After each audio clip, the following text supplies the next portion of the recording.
All right. Yeah, see, there's more participants now, so you can see.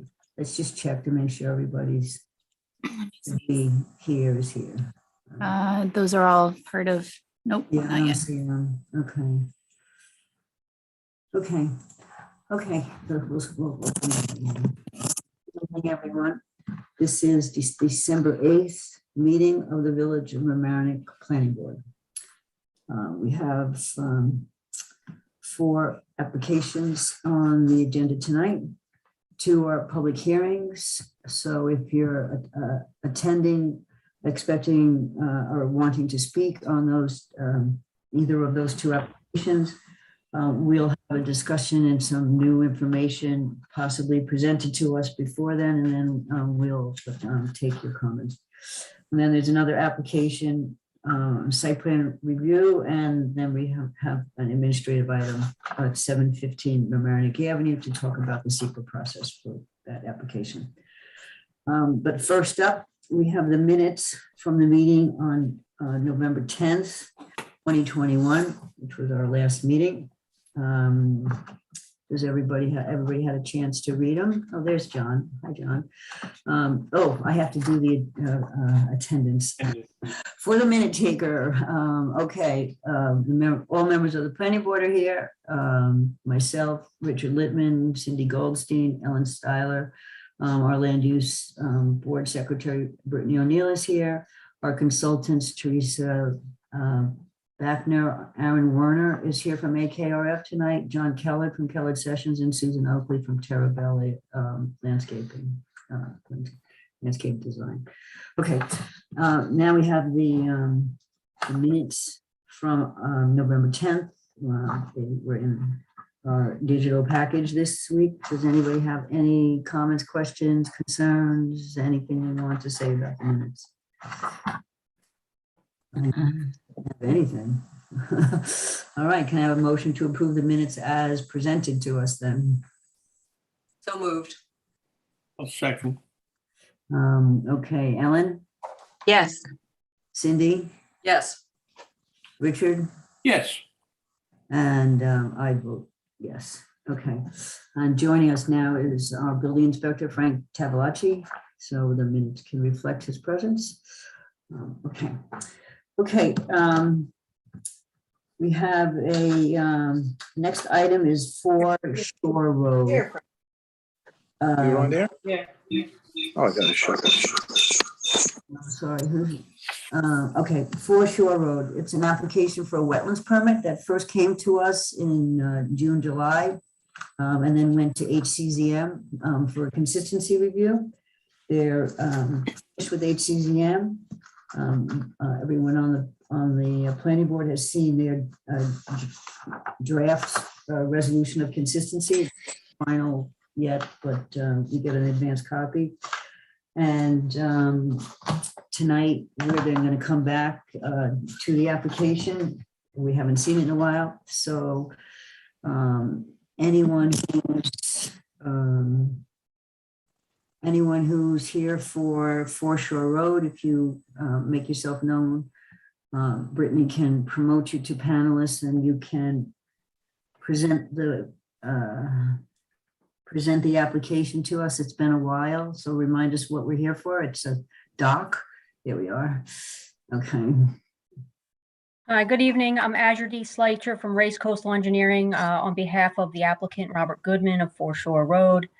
As mentioned, we are seeking a wetlands permit for a proposed dock at the Foreshore Road property with a gangway and concrete landing that will be fixed atop the existing seawall. So it will be a landing, a new gangway, and floating dock, which will be removed during the winter months. So it's a seasonal boating dock. The gangway is 3 feet wide by 40 feet long, and the floating dock is 8 by 20 and secured by 4 anchor pilings. The foundation that's on the land top of the seawall, land side of the seawall, will be concrete and approximately 5 by 4 with steps incorporated so that the you walk up and over the top of the seawall down the gangway to the floating dock. We have all of our state and federal approvals. And as mentioned, we've been before this board as well as back in the summer and through Harbor Coastal Zone and Board of Architectural Review. So this is hopefully our last stop. Okay, I think you might have to go to back to BAR once we're approved. I don't know if they could give you final approval until we act, but that if they've given you conditional approval before you come here, then that shouldn't be a problem. But Brittany, somebody can advise you on that. Okay, thank you. Was there any major changes since we first saw the application? Anything that HCZM changed in the design or anything that was done? Nothing substantial. So the major components remain as originally proposed and permitted by DEC and Army Corps. The only thing that Harbor Coastal Zone requested was that the new concrete, so a portion of the top of the seawall will be removed with and concrete in its place, and Harbor Coastal Zone asked that the concrete be faced with a stone veneer on the outside face of the seawall so that it would look consistent from offshore looking back at the property. But that's the only change. Okay, thank you. If anyone needs, I can share my screen if anyone needs to see the plans.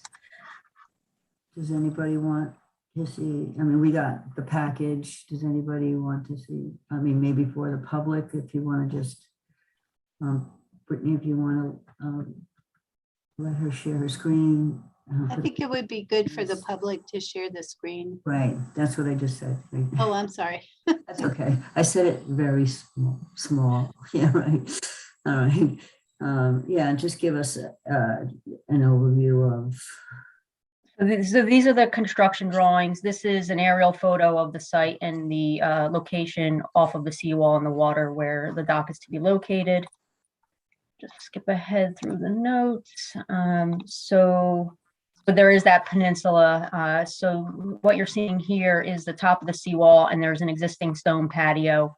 So a portion of the top of the wall will be removed as seen in this cross section, and this concrete landing, which will support the gangway as well as serve as the stairs coming up, will be cast in place atop the seawall and in the place of the existing patio area.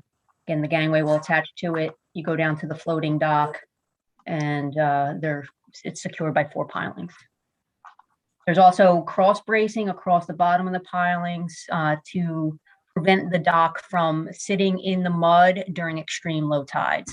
So that was a requirement of the Army Corps if the water conditions were less than 2.5 feet at low tide, which we believe they were.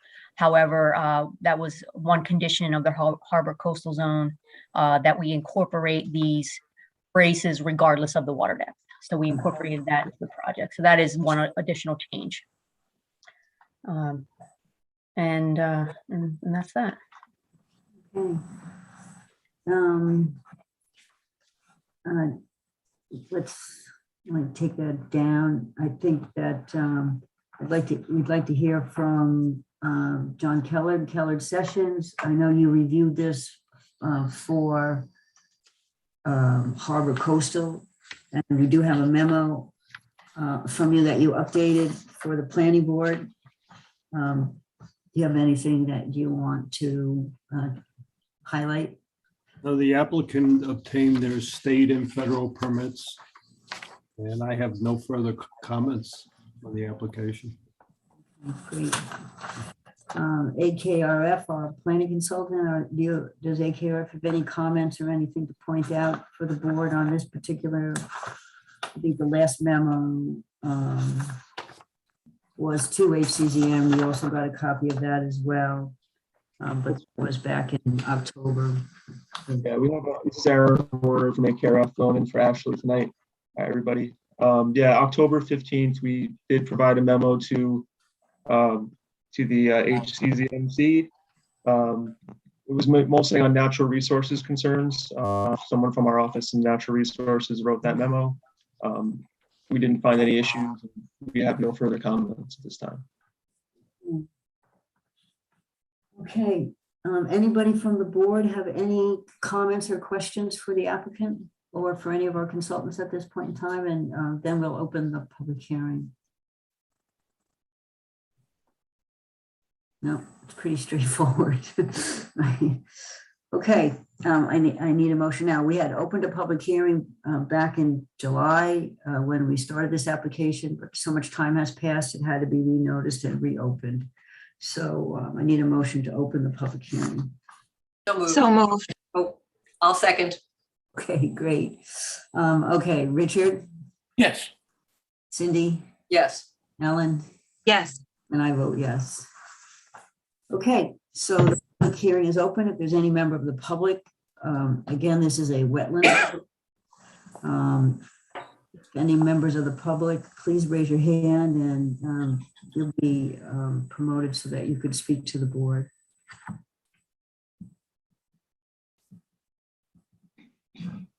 Brittany, do you see anybody? Nope. Okay. Should we wait a few more minutes? No, this was the first item on the agenda. People, if they wanted, should have signed on early. Yeah. Teresa, are you comfortable with us closing the public hearing since there's no one? I don't remember any commentary at the original hearing, so There was. I would move to close the public hearing. Do I have a second on that? I'll second. Cindy, you were muted. You lost your opportunity. All right. Cindy, do you agree? Unmute yourself. Yes, I agree. Ellen, Yes. Richard, Yes. and I vote yes. Okay. So is the board agreeable to direct our land use attorney to prepare a resolution for our next meeting to approve the permit? Yes. Yes. Nodding. Okay. So let's put this on the agenda for our next meeting, and Teresa, if you could get a resolution to us and to the applicant, and we'll hopefully wrap this up. It doesn't seem like there's any obstacles in the way at the next meeting. Will do. Okay. Thank you very much. Just as a just clarification, do I need to be present at the next meeting to hear this resolution? Not necessarily. We'll do it by Zoom again, obviously, but it is close to Christmas. It'll be the 22nd of December, so if you're planning on traveling. I should be available. I just, Yeah, not everybody comes to the last meeting. You'll get a copy of the resolution. If there's any, the only condition will be anything that was in the HCZM resolution. We'll just echo that over. Okay. Unless there's something else that, but I don't think there is. Okay. Fair enough. Great. Thank you so much. Have a good night. Okay. Good night. Bye-bye. Okay. This brings us to the next item on the agenda, which is 1205. 1205 West Boston Post Road, more commonly known in the village as McDonald's. The applicant has proposed some interior and exterior renovations to the restaurant. They're not extensive renovations.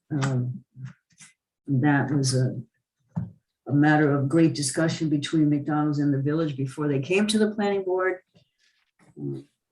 Some of you may be aware that there's a village, there's a section of the village code that does not allow drive-through restaurants, and McDonald's was grandfathered in at the time, and any extensive renovations to the property would cause them to lose that ability, and so they chose not to do anything other than the facade and some ADA compliant changes to the parking lot, and some interior renovations that they hope will improve efficiency. So unfortunately, the biggest problem I think everybody notices about McDonald's is the traffic and the people waiting to make both a right turn and a left turn. to the drive-through, but this could not be addressed with this application. So there's really, at this point in time, not much we can do. So can we promote the applicant? I think they answered everything from our last meeting. Everybody could just raise their hand. I know there's a couple extra names I don't recognize. We had a list of requests of information. We needed an additional drawing. We needed facade rendering. We needed responses to the Killard Sessions memo on engineering, which I know we received. So, Good evening. okay, good evening. How are you? Darius Shefazada with Harris Beach for the applicant McDonald's, here with Alex Lomé from Bowler Engineering. Thank you for hearing us tonight. We are continued public hearing on this. I think the chair summarized our application pretty well. The engineering, we submitted some additional plans, responded to a number of the landscaping and engineering issues and some of the other issues I think anyone had. Mr. Lomé is here to walk through any engineering issues or questions or landscape issues that you have. I'll be glad to answer any questions also. Okay. Thank you, Darius. Just very quickly, I did receive the memos from Tarabella as well as Killard Sessions. Looks like just a few minor outstanding comments from the Killard Sessions memo. I think we have to adjust the dimension to be more clearly to the narrowest point of the bypass lane, which we will agree to do. There's no issues there, as well as adding a label for the sidewalk as well. That was mentioned. Relative to the landscape comments, we did add 2 trees along Boston Post Road in a current landscape aisle along the frontage there. There was a comment to add additional trees potentially if we could. There is an existing hedgerow to the east side of the site, which we were not proposing to change or add any trees in there. There's also some overhead wires over there, so we would prefer to avoid that area if possible for an additional tree. However, if the planning board would like to see that, I think we could squeeze an additional tree in, maybe remove a hedge or 2 in that hedgerow and put one of the trees in there as well. So Can you oh, sure. show the area you're talking about? Yes, I apologize. We don't have it memorized the way you do. And I'm also looking at it on my screen to the right here. So I have the landscape plan up that was included in the last round of plans that went into the board. So Okay. 2 trees that were added are shown here. The area I was referencing is this hedgerow along the east side of the site as well. There are some overhead wires in the area, and wasn't shown on the survey, but this utility pole with the light on it does also have an overhead wire that runs across Boston Post Road in the existing condition. But I do think there's potential we can maybe remove a shrub or 2, one or two of these hedges, and add an additional tree. I'll zoom in so you can see a little bit better. And add an additional tree similar to the ones on the west side as well, if the planning board would like to see that. I just I'm trying to avoid being too close to overhead wires over there. Okay. But essentially, those are, I believe, are the outstanding comments in the 2 memos. And just one thing I'd like to offer to the board, just based on discussion last time. I did check with McDonald's, see if they have any data for the internal renovations and the upgrades to the kitchen that they make from a food processing and order processing perspective. Their data indicates, and their experience is that with those the interior renovations, the overall efficiency of the drive-through does see an uptick of about 50%. So the idea would be that they would be able to process these orders faster, get cars to the drive-through faster, and help to alleviate some of the traffic issues on Boston Post Road. So I did want to report that for the board, especially since the traffic was brought up. I just wanted to offer that so that you guys have that on record. And that was the feedback that we got from McDonald's. So I think that's a benefit to the processing from the drive-through perspective and the traffic. Oh, great. Thank you for getting that information. really is, I think, one of the biggest issues of traffic along the Boston Post Road. Anybody who from around here knows to stay away from McDonald's at meal times, unless you're going to McDonald's for meals. Okay, John, do you have any comment for the engineering part of what Mr. Lemay just said? No, Alex submitted revised drawings, addressed all our comments. We had, as Alex mentioned, we had 2 minor comments on clarification on the plans, which I'm sure he could easily address. Absolutely. Okay. Okay, and with regards to the landscaping, we have the memo too from Terabella, and I think the concern is the frontage on Boston Post Road itself. I think the hedgerow that you were just showing is along the side there where the exit is onto the street, whose name I can't remember right now. Now, I know it's very difficult to plan to put trees on Boston Post Road. We've had this with other applications where once you start digging. So let me see, here's the entrance. Here's the entrance, and this is all concrete Boston Post sidewalk. Road. Yeah, yeah. Yeah, this is Boston. Of course, Post there's Road. wires and things underneath that, and Correct. what else? So as you start digging up, you're not sure. So this is still on Boston Post Road along there where the hedges are. Correct. Okay, so that would be an option if the planning board so choose to remove some of the hedges and put in some trees. Which one?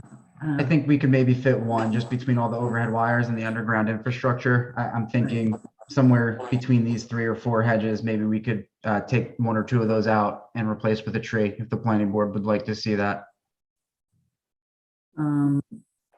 Susan, do you have any comment about that? A tree versus hedge? You know? Well, you get the benefit with a tree, you get the benefit of some shade and aesthetic Right. canopy above, as opposed to just, from the waist below, which that's what the hedge is. It's pretty Right. low hedge. Right. Okay. All right. That's a good, possibly a good workaround. Okay. Any member of the planning board have any comments or questions for the applicant before we reopen the public hearing and let the public speak? Well, I was going to ask John Kellard a couple of questions about the memo because I'm not sure I understand. So this is the updated December 3rd memo. And under general comments, number 4, it's talking about an existing drainage inlet grate. And I know we're not looking at stormwater. I think the second most serious issue here that we're not looking at after traffic is stormwater. But Mr. Kellett, I'm not sure I understand relocating the inlet. There was an obstruction, which will now be in the sidewalk, but it's being left. I'm sorry, I just don't understand that. Okay, let me try to clarify it for you. There's an existing drain inlet at that location, and it's not in great shape right now. The applicant is proposing a sidewalk within that area, from the handicap spots to a ramp that goes to the front door of the restaurant.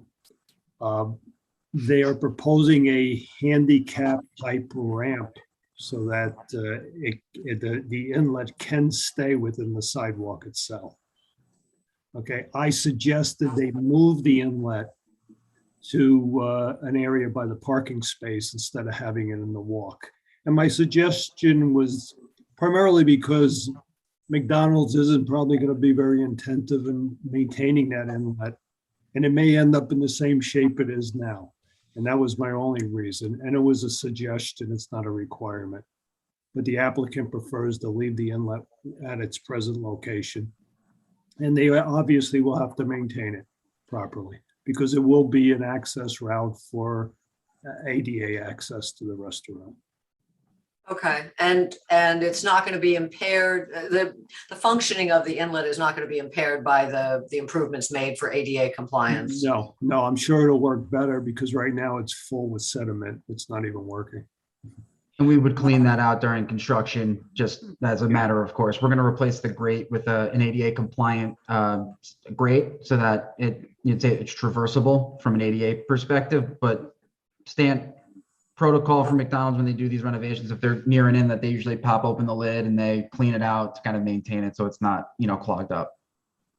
Okay, so that may lead into my second question, which is item number 7, talking about, perhaps the applicant can explain to us the maintenance schedule, update and repair site improvements, and I'm thinking maybe this inlet is part of what's referenced in that suggestion. No, the inlet was separate. My comment there was primarily the remaining portion of the site. The McDonald's is improving the building. It's the building, the handicap spots adjacent to the building. But if you look at the remaining portion of the site, the parking lot, it's tired. It's in need of maintenance. I know it's not part of this application, but I thought the board may want to hear from the applicant on whether they do plan on making some additional improvements in the future, such as pavement repair. Possibly there's some islands in the parking lot that really are void of landscaping. Possibly landscaping those islands, possibly repairing or improving the curbing sidewalk in front of McDonald's or along the terrace in front of McDonald's, which is not part of this application. And Correct. generally, those kinds of improvements would have to come back to the planning board if they were to, make the suggested improvements that you just outlined. We may want Frank to comment on that issue. If it's replaced in kind, I don't necessarily know if they have to come back to the board. If they were just repairing pavement or sidewalk or patio area. Or putting a tree in an island in the park, we're looking for more trees, I think. Would be nice. So I don't know if anybody can answer that question for me about what. Well, first of all, this is a site plan application, so we can comment about any part of the site, and we have been focusing on the parts of the site that were being changed and not the parking lot and the islands on the parking lot.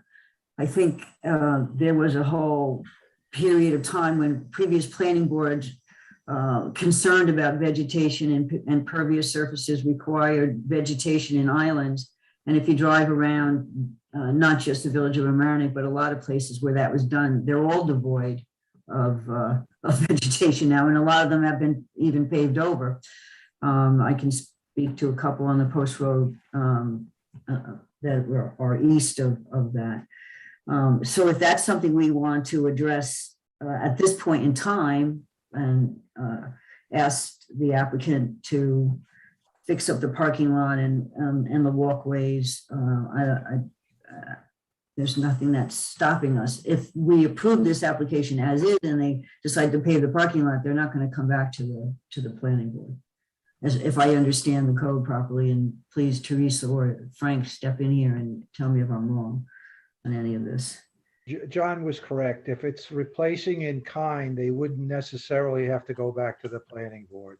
If they made changes, however, to islands and that type of thing, then they would, yes. Right,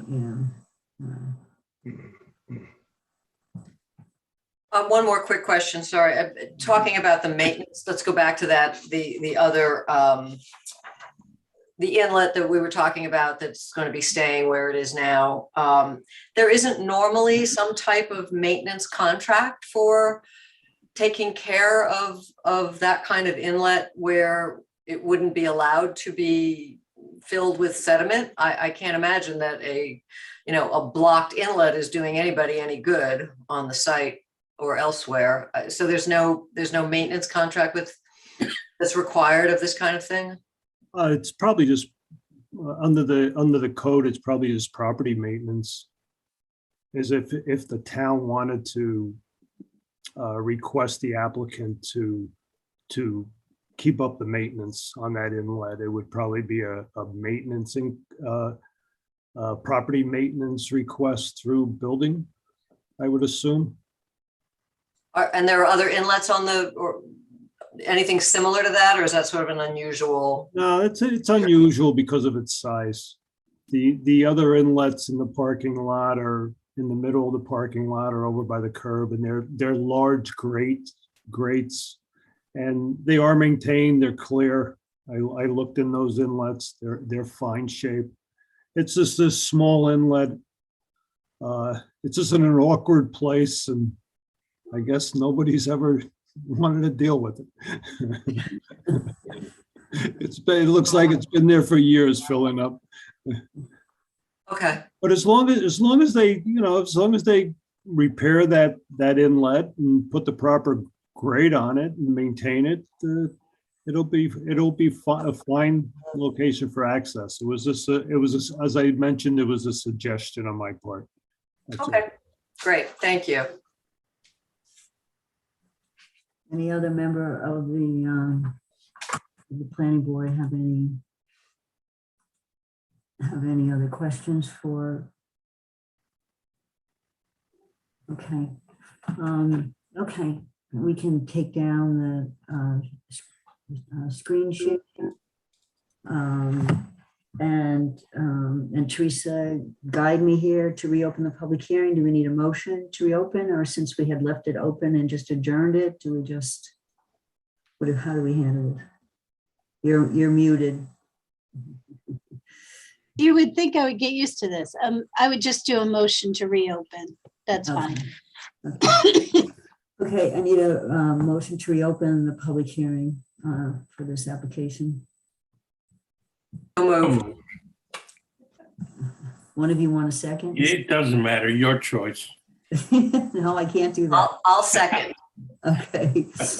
All right, Ellen, Yes. Richard, Yes. Cindy, Yes. and I vote yes. Okay, the public hearing is reopened. If there's any member of the public who's present who would like to speak this application, please raise your hand so we can promote you to the panel.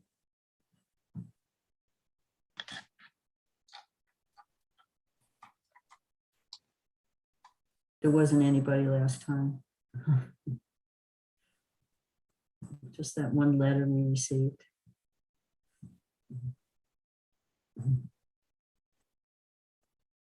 No?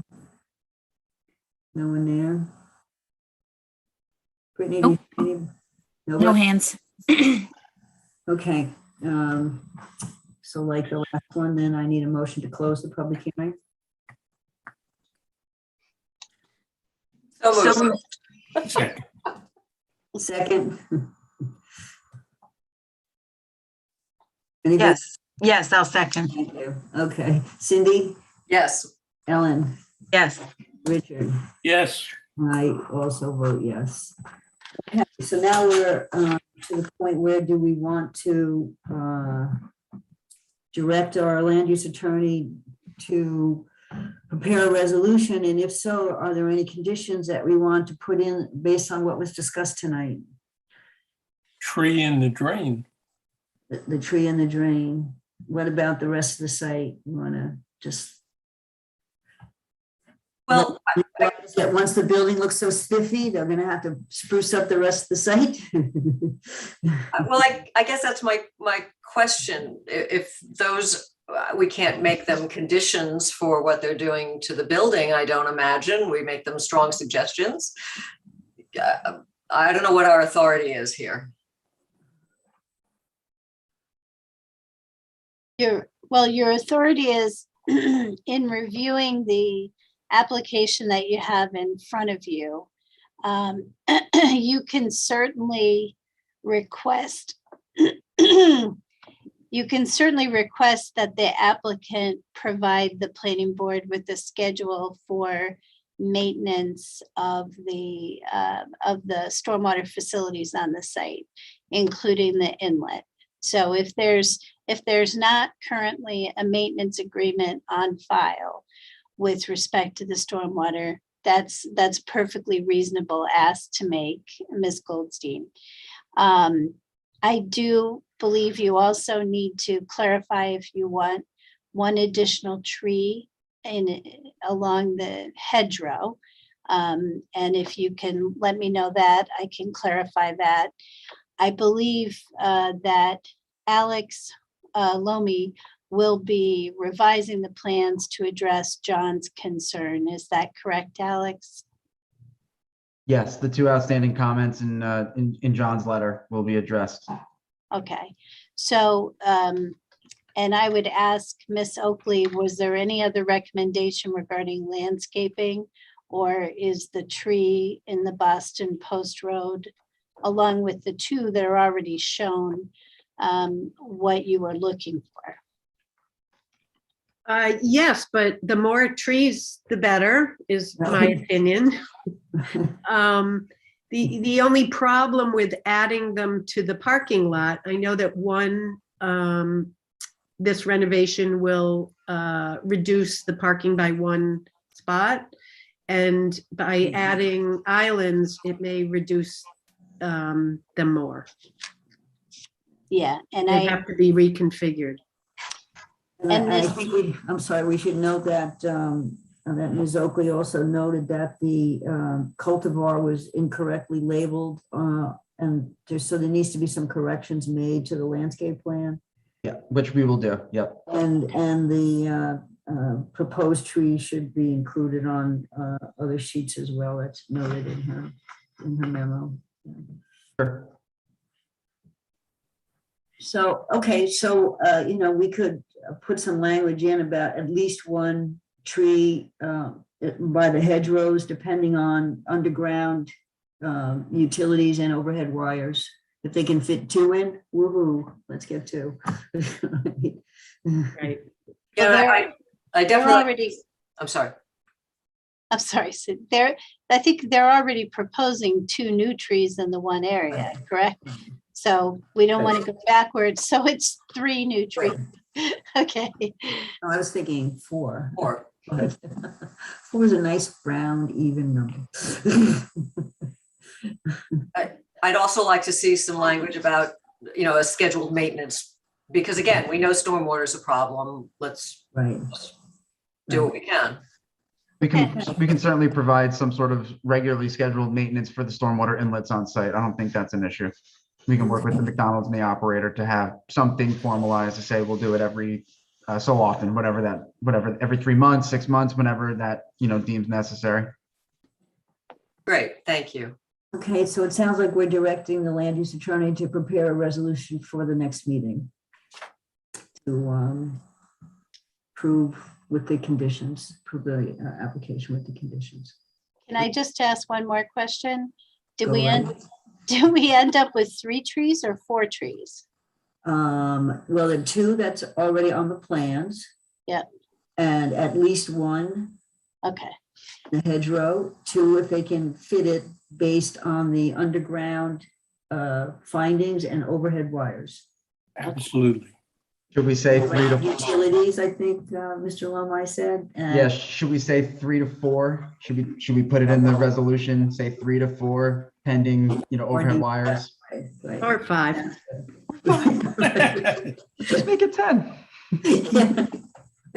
Well, you're not cutting anything. So All right.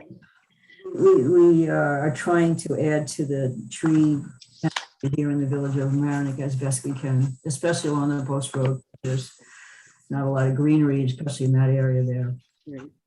I have one question. It might be a silly question. I expect silly questions. I expect the answer to be no, but if preferred by the board, if we can't get 4 trees, if we can only get 3 or 2, let's say, is there a fund that McDonald's could potentially contribute to for trees throughout the rest of the village? I'm just looking for other options. There could be a fund, and you're certainly welcome to make a donation to the village. Okay. There isn't an official fund right now, but there is discussion about creating one. Can I propose a language to say, 2 trees we know we can do, right, Alex? And then to the extent that the removal of hedges would allow for additional trees, up to 4 trees along Boston Post Road would be strongly recommended. And maybe I can work with your land use attorney just on that language. So, we want to put as many as we can in, but we don't want to, not comply either if we can't. Right, that's fine. The lawyers do the wordsmithing. Thank you. Fine with me. Okay, all right, everybody good on all of this? Yes, ma'am. Okay, and I'm looking forward to the ribbon cutting. All right, we'll see you at the next meeting for Christmas. Yes. Thank you. Thank you. Thank you.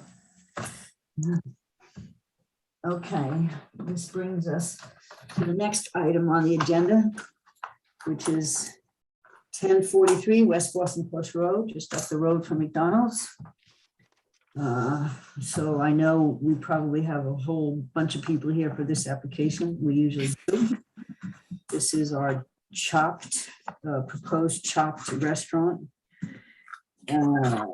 And the last time they were here, we had some open issues with regards to traffic and pedestrian safety and landscaping. So let's see where we stand with the update of that application. So Brittany, whoever's raising, if you're a part of the team, please raise your hand so we can get you all on here. And again, this is a proposal, this is a site plan application for a proposal for a restaurant in the old bank building next to the gym. Good evening, Chair. Members of Planning Board. Good evening, Mr. Spatz. While everyone's being elevated, it just reminds me of like the Brady Bunch. We're just going to jump in the van and, put the whole team together and drive on over and do this presentation. I think, let's see, we have Ralph, we have Brian, Justin, Andrew Lung. Is Andrew Lung joining us? He's here. There, I've got time. I'm sorry. He's joining us. Andrew's on. Okay, so Chair, I have easy lifting this evening. I'm going to defer to my colleague, Kristen Wilson, as she has been working ever so recently diligently with our clients to address actually all those issues that you raised with regards to traffic trees. So I'm actually going to throw it over to Ms. Wilson. Thank you, Andy. We are here this evening with our traffic engineer, our landscaping consultant, our site engineer, our clients, and Andy and I we believe we've addressed everything that your board and your consultants have raised. So I think you will be very satisfied. We hope you are very satisfied at the end of our presentation to hopefully move us forward and grant approval, maybe with some conditions similar to actually what we just heard with McDonald's with respect to trees, if we can plant them, and some other maybe more site-specific issues. But tonight we are here to really address the landscaping issues, the DOT traffic and pedestrian safety issues, and stormwater matters.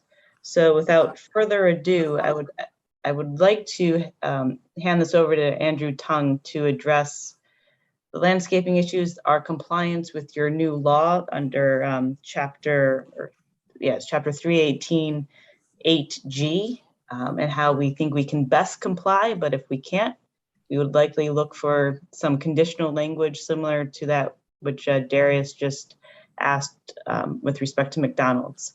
And then we'll go through the traffic issues with Brian, and Ralph will summarize all of the stormwater and utility questions that have been raised.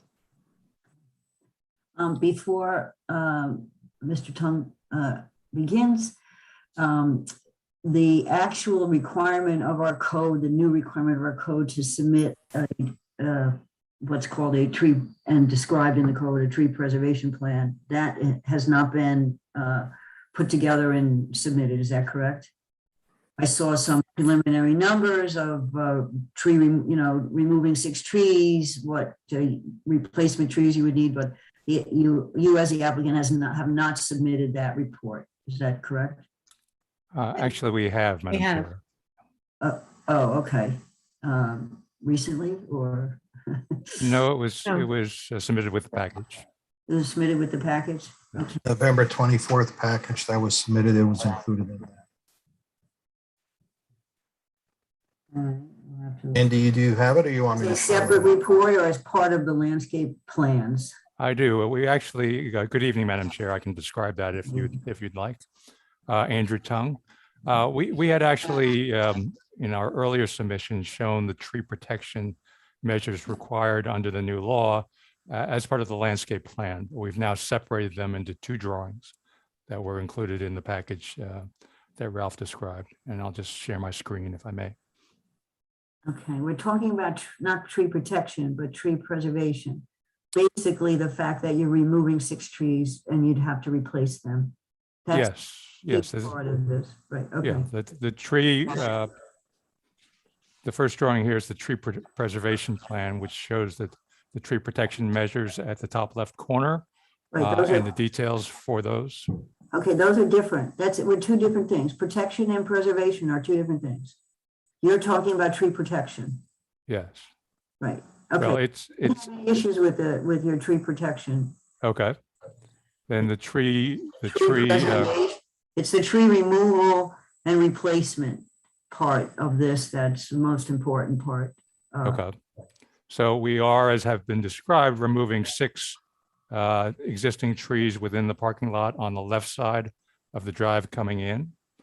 There are, using the formula that's in the new law, there would be 10 replacement trees required. Mhm. What we had done in this. Okay, where in your application is that calculation? Well, from our reading of the tree law, the planning board, unlike the building department, is not required to use that calculation in its review of a site plan, because a tree permit per se is not required if you're under site plan review. So, but we have looked at that in terms of the 10 trees as were noted in the AKRF memo, that calculation. And what we've done in the site plan that we've submitted is to add, we had previously 3 trees, and let me actually jump to this plan where I've highlighted the trees in green. We started with the 3 trees at the front of the site. We've added a 4th tree behind the building, as was suggested in Tarabella's memo from November. Now, this particular site, if you were to calculate 10 trees, it's limited both in size and in possible locations for 4 trees. We could potentially add another tree on either side of the parking at the back. That would come back up to 6.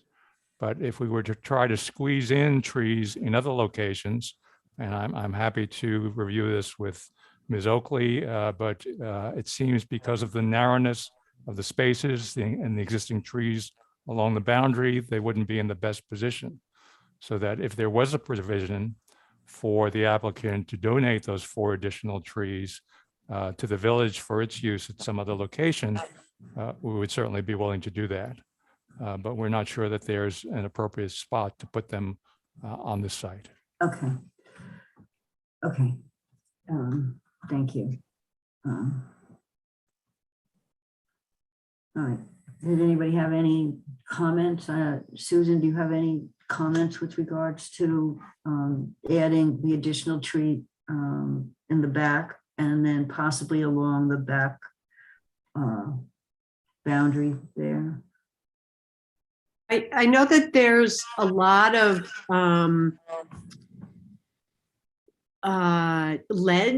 rock ledging, which will dictate whether or not trees can be planted. And I understand there was in one of the other consultants' memos, questions about whether this was the best location for the dumpster. So I'm not sure how that would affect a tree in the right rear. So I can make a site visit and get a better idea of where I think a potential location could be, but I know you can see how the grading on the east part of the site, the grading changes drastically. That's pretty much a rock ledge around that edge. And I believe it wraps around to the rear. Right, exactly. It does, yes. Exactly. So that presents a problem as far as, large. Well, so let me, if 4 trees is the maximum of what could possibly be planted, and you're willing to donate additional trees, would you be willing to donate the amount to bring it up to what the law would require you? And that would be six additional trees then. Would that be something that you would consider? When you, sorry, Madam Chair, are you saying to donate, you're saying to give to the village to plant elsewhere? Yes. I think that's something our client would be willing to do if the site doesn't have the ability to safely plant trees. Okay, it's just something that's come up. I mean, this again is a new law. You're actually the first application before the planning board where we've had to apply it. So we're feeling our way around. Madam Chair, if I can just briefly, much like the last year that we've been going through the process, and I'll echo Ms. Wilson's sentiment, CHOP wants to make the village proud. And I know that we had discussions as late as this afternoon with regards to this possibility of donating trees to the municipality.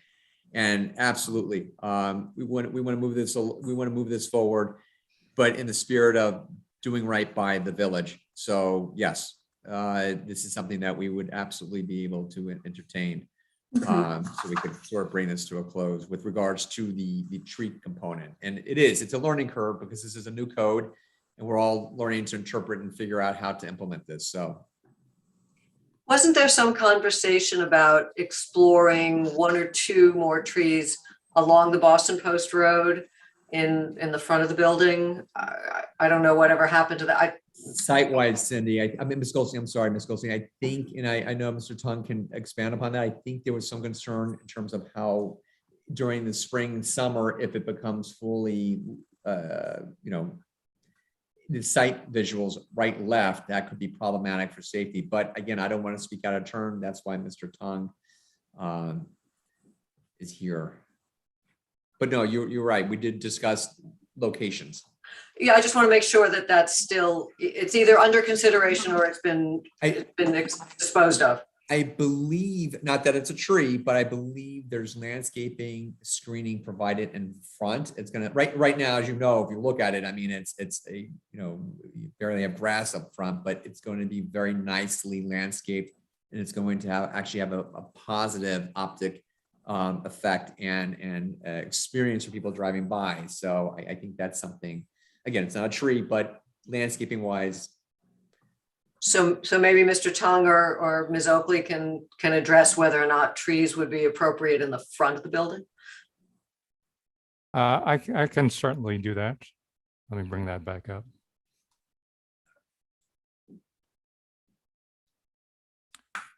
There's 2 issues. We had proposed 1 tree either side along the side property lines, flanking the driveways. One issue has to do with sight to the building. The building is set back from the street, and so to plant trees in the center would obscure the view to the building, which may provide for confusion and make it more difficult to see. The other issue is as you exit the outbound driveway and look back this way, potentially the tree would block some of your view looking down the post road. Looking south. Looking south, yes. So for those 2 reasons, we planted lower growing material along the center of the property, adjoining the patio. There's a layered shrub planting with a perennial bed in front of that. So Ms. Oakley, what do you agree with that? Or is there a type of tree that you could put one or so in the front, one or two of a certain, is there a type of tree that would be, wouldn't obstruct anybody's vision and could work there?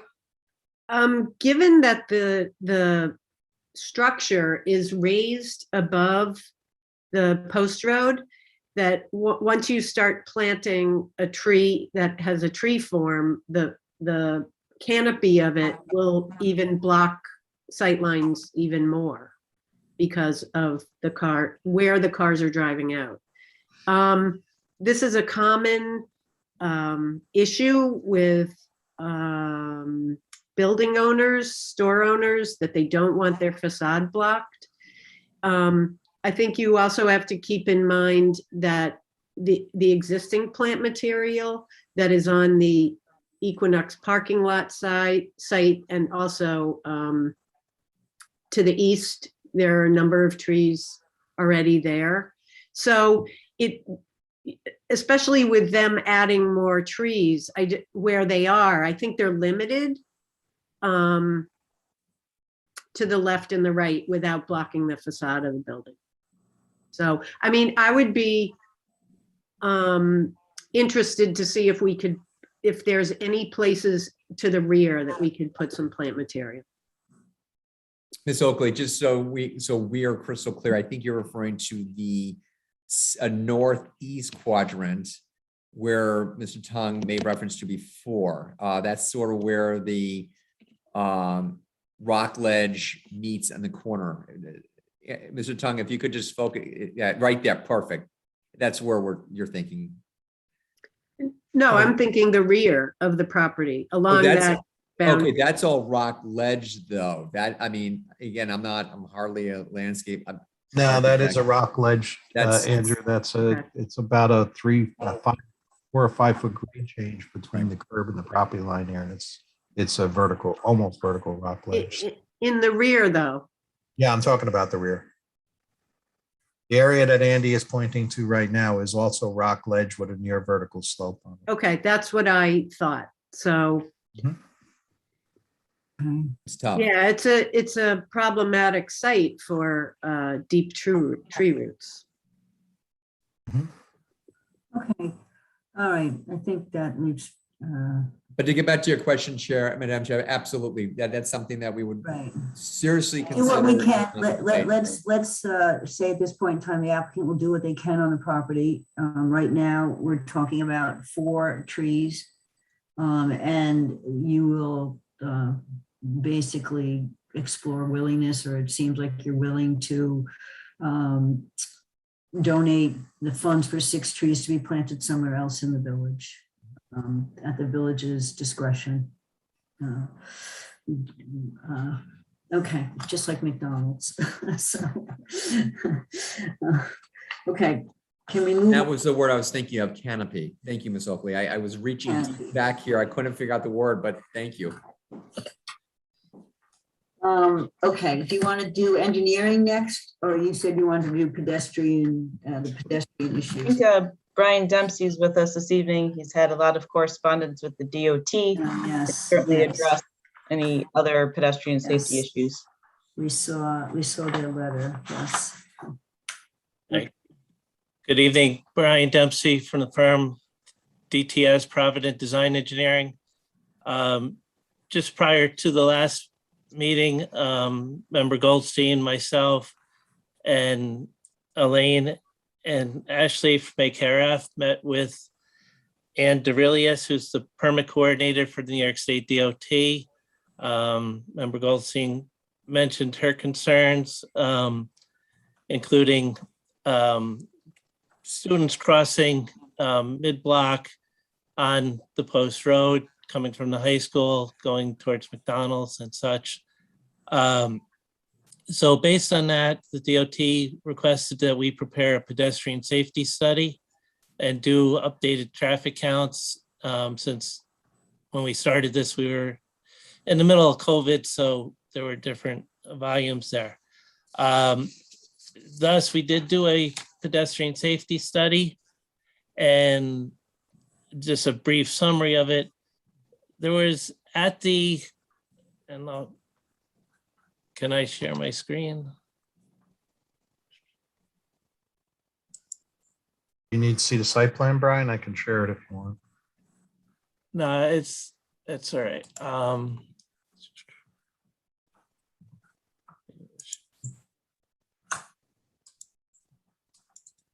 There you are. So this is a scenario of the area.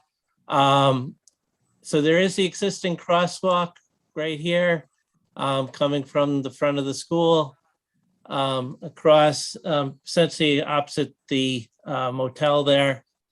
And during the peak period of which was the lunch period, which was 10:50 something to about 11:50 something, give or take a few minutes. So during that hour, we ended up counting 422 people crossing at the at the crosswalk. Now that's total combination both ways. So essentially, say 211 crossed from the school over, and those same 211 crossed back. What Member Goldstein's concern was students crossing in this area here, mainly heading towards the deli and burger place here, as well as McDonald's, which is just to the south of here. There was about 169 we counted. So about 85 in each direction. And there was also an additional 446 students who walked back and forth along here that did not cross. So walked either to Starbucks here or towards McDonald's or one of the other places in that area. So that would be about 223 students there. So altogether, you had close to 400 or so more than 400 students crossing or either coming up the post road and going to some of the facilities over in this area. So we did do the safety study. The DOT has reviewed it, as has AKRF, and we'll get to their comments in a minute. Just the DOT this is the quickest review we've ever been able to have them do. They understood the concerns because they are very, very backlogged right now. But they knew the issues here, so they wanted to move this as long as possible. We did get the letter last night. So, and it was even after hours last night when we got it. They had 3 comments about the application. The first one is they just need 2 other phases of the form filled out, which we are doing. Usually they don't require them for an expedited review that this is because of the size of this review. They have a comment, and some of this is site plan related. They suggest possibly to look at tightening the driveway. We're going to talk to them about doing it with striping, just to narrow the driveway so that only one car would be coming out at the same time. So in case one was going left, one was going right, you keep it as one car coming out at a time, which will make it easier for pedestrians when they're crossing in front of the driveway. And there was one part of the sidewalk that is a little chopped up, and that will be repaired as part of the project here. That's in front of the site there. They had 3 other comments regarding the pedestrian safety study itself. And most of these are more village or school related. And we're responding to the DOT, and we have talked to them about that. And the reason being is they would need village law to change, or village funds in terms of maintaining and such with it. The first one was adding ADA compliant detectable warnings to the crosswalk in front of the school. There has been one recently added in front of the school, but it was only placed on the school side. There was not one put on in front of the motel. Part of the concern there is because the crosswalk basically goes up to where the driveway is on the motel. And so whether that detectable warning would get cracked or not, if cars are driving over that. But that's something we can work with the village engineer on in terms of having a detectable warning put on there. And those are the little pads that have the little bumps to signal for an ADA person to notice that there is a crosswalk there. The second one, and this goes to Member Goldstein's concern about the crossings on the post road. The DOT stated it's a legal crosswalk, a legal crossing. There's no striped crosswalk, so no marked crosswalk, but since the school driveway is there by state law, it is a legal crossing. So to be able to enforce or prohibit crossing there, the village would have to pass a code to say no crossing in this area, and would have to install signage prohibiting the crossing there. And that way it could be enforced by the police. But that's a village issue, and it's something, the village would have to decide would they do it, whether chop wood in or not. We'll leave that up to the village on that. I am on the Westchester County Traffic Safety Board. The village police chief became a new member of that board today. And, we can talk to her about that also. The third item was that AKRF had mentioned about adding a flashing beacon to the signs that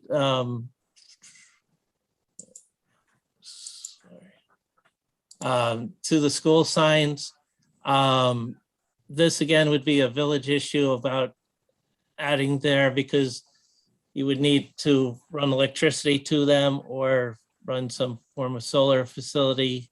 And the state would require a permit from the village to do that, and that the village would be required to maintain that. Also on this, I don't know if these signs are still here, but those should be removed, the two advertising signs on this pole here. But it would be on this side and on the other, in the opposite direction. But that again would have to come from the village to the state in terms of a permit and such to do that. In regards to AKRF's letters from last week, and this was before the state comments were distributed, they asked us just to provide information at the hearing on a couple issues. One was enforcement observations, noting whether police vehicles were present or active during the study. There may have been some police vehicles who did drive by. The people doing the counts did not mark whether it was a police vehicle or not, but there could have been. There were no cars pulled over or anything during the count, so there was no enforcement in that regard. But and the other thing is there is a crossing guard at the crosswalk during lunchtime to assist the kids in crossing, in addition to the traffic signal and the pedestrian signal there. There is a crossing guard present. The second comment they said was description of the pedestrian crossing methods.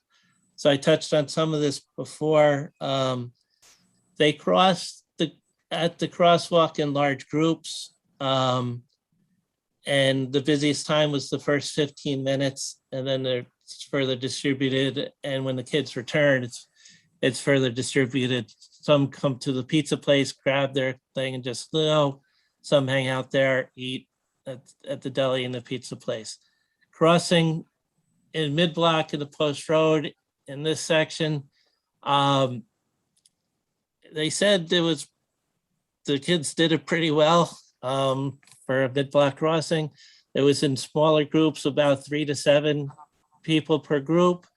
They would cross when the people would be crossing here. They would time it at the same time.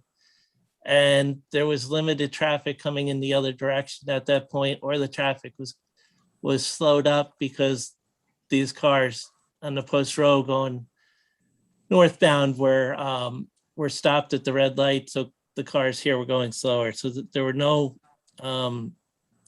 close calls or anything there. But AKRF asked us to report about that. Other suggestions they had for consideration for CHOP was providing a delivery program that delivers batches of meals over to the high school at the beginning of the lunch period. That's something CHOP could consider and talk with the school about. The issue there is, would the school permit it? And, would there be a place on campus where the vehicle could go and such? And that's something that they can talk to the school about. The other thing was offering reduced price or free delivery to the school. Again, it would be an issue with the school whether they would want delivery vehicles coming over onto their property during lunchtime. Those were the traffic items. If you have any questions. I'm wondering whatever happened with the potential of limiting turns out of the building and prohibiting left-hand turns. They were not leaning towards that because of the issues we had talked about in terms of if someone does come out of Chopped here who had wanted to make a left and it's prohibited, they end up coming into the deli parking here and making a U-turn because there's no parking restriction there, and or they come to the school and they turn around in the school and they come out that way, and you really don't want them going into the school. Well, you actually can't drive in front of the school there. You'd have to go in. All right. So I didn't have the whole area. They would then loop around. And that's a complicated maneuver.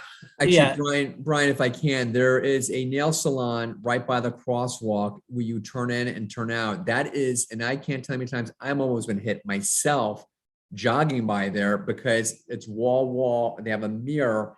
That is also something that probably would be happening, is you'd have more use of people driving in, turning around and going back out. And that in itself is that's why I'm kind of speaking out of turn here. Because when I run, I stop. I have peek my head around that little exit from the nail salon. Well, I know that Trader Joe's on the other side of the road and further south, they have somewhat recently prohibited left-hand turns out of that shopping center. So there must be some benefit to it. I understand there's still going to be people who are going to, do what they're not supposed to do. I just, from a traffic point of view, and maybe KRF can help me on this, understand if there's any benefit to that, at least during peak hours. Brian, can you go down a little bit further? All right. So coming from Trader Joe's, and my wife has celiac, so Trader Joe's has very good gluten-free stuff. So we're there often. What happens to Trader Joe's, and I've done it, and I've sat there and watched when she shop. I'd watched what happens. And as I said, I do is you come out here, you turn into the bank, you turn around, and then you head out that way. So it's not really solving the issue. Where the type of system like this is effective is when you have a roundabout or something at another location where it's appropriate to be able to turn around easier. But and I did talk further with the DOT about this.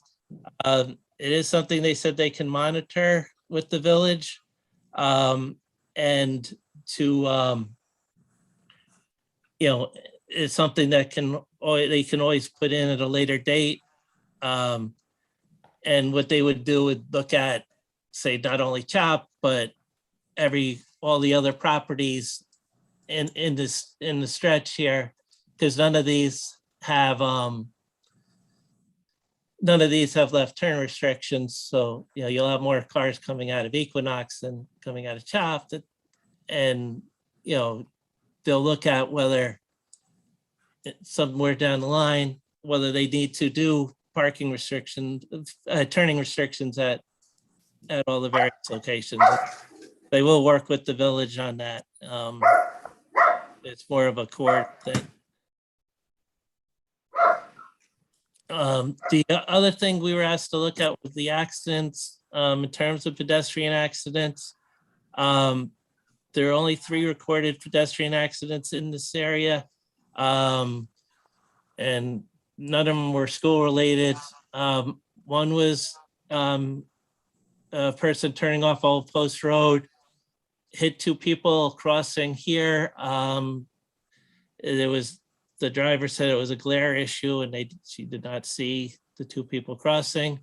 The other 2, one was crossing the McDonald's driveway here, wasn't going into McDonald's, was crossing, but somebody was turning, and I forget if it was turning right or left, but hit the person crossing. And the third one was within the McDonald's parking lot somewhere, where a pedestrian was hit. So they weren't school related. There were none in this area of pedestrian accidents, but it is something that the state said they can talk to the village and work with the village on that, in terms of the enforcement. And if the village chooses to go with the signage, and they would have to put it in their code so that it's enforceable. That's something they would work with. So they did listen to you. Aaron from AKRF, do you have any comments on this? We do have your colleague's memo. Yep, this is Aaron from AKRF. So Ashley, Brian summarized Ashley's latest memo pretty well. I wasn't on that call with Elaine and Ashley and Brian and Ms. Goldstein, but it sounds like the left turn lane or the left turn restriction was that brought up at the meeting at all? Yes, it was. DOT doesn't think it's warranted at this point. At this point, because of the limited amount who would be turning left, and also if they turn right, then they're headed back to the crosswalk where the students are crossing, and that there's no clean place to turn around. Right. I mean, I think we would defer to them on that, just because it's part of the Perm 33 process, and if they're not thinking it's something that's needed, we wouldn't, intervene on that. My understanding from Elaine was that it was something that DOT did not think was necessary. Okay. And that's fine. I mean, we're only looking at this right now during the 1-hour lunch period, where the heaviest volume of customers will be leaving the school. I mean, kids have free periods all day long, and staff has free periods here and there. And, there are always people running across there. I guess I'm feeling that the suggestions, while helpful, still are a little anemic in terms of the ADA compliant detectable warnings and signage. I'm really happy there's been no collisions with pedestrians, but that doesn't mean there won't be. And I think 28% of pedestrians crossing in a 1-hour period is something to be concerned about. I'm not sure. I'd like to know that we've done everything we can to protect pedestrian safety and pedestrians from their own poor choices. And if the village, as I said, the DOT feels it's because of state law that it is a legal crossing. So if the village wants to proceed, on a different route with the, putting it into the code of no crossing there, it's not related to CHOP. It's a current issue of people crossing there. But they would have to post a sign on each side. No crossing here, please use crosswalk. Well, I guess I understand it's not CHOP's responsibility. I think it is related to CHOP insofar as we have something very attractive on the opposite side of the street, and that's going to encourage kids to cross at that point where, they're not going to Equinox or they weren't going to the bank. So I think we're making it more attractive to just come out those doors of the school and walk across the street, because that's the closest way to get to their destination. So I guess, the delivery program may or may not work based on what the school wants to do. And I guess nobody's reached out to the school administration to see if that's a possibility. Not yet, no. Okay. But as I said, if the village passes the law on the no crossing, then the police can enforce it, and and we can talk to the police. I mean, it's more efficient if the board talks to the police, or through the mayor. However you see fit to do that. But that would, in terms of increasing enforcement, but they can, based upon discussions with the state, they can enforce the crossing there because it's officially a legal crossing. Not a wise crossing, a legal crossing. I understand. So Brian, were you planning to respond in writing to these questions about the additional qualitative observations that you summarized? I think it might be, just so there's a record and Elaine and Ashley can follow up about that. Yes, we're gonna, the letter came in last night from DOT, so we are putting together a response to that, and I talked to Elaine and Ashley about response to their letter, and we can put both of them in writing. Okay, thank you. And anything we send to the state, we send to the village also. Great, thanks. Anybody else have anything you want to add about the pedestrian safety? This is a major issue. I'm not sure we can find a suitable solution. Madam Chair, what I would suggest with regards, and on behalf of the applicant, with regards to the traffic, I would suggest that obviously any of the requirements or recommendations that were provided by the DOT that's within the control of CHOP, for example, obviously we can't post signs on a public roadway without code and going through the process of being adopted by the village. But whatever we can do within our range, we would certainly do. There are organizations like Safe Route to Schools. There are other entities that are involved that work with businesses and schools alike to assure and make recommendations for future best practice. Hold on a second. I'm choking here. Hold on 1 second. Yeah, we don't want you to choke. In any event, so I think that what we would press is to adopt whatever we can handle and do, and keep the door open for future recommendations and suggestions, because again, it's not just a CHOP issue. There are other establishments that are opening up next to us, and we would work collectively with our neighbors. So I think it's a good start, but we certainly wouldn't want this to sort of stall out the process moving forward. I'm sorry for like crying here, but my apologies. And Chair, as I said, I'm a member of the County Traffic Safety Board, as now as the police chief.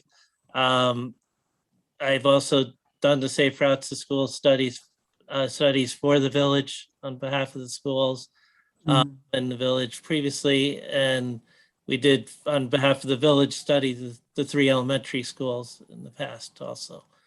So we can try to assist in those manners.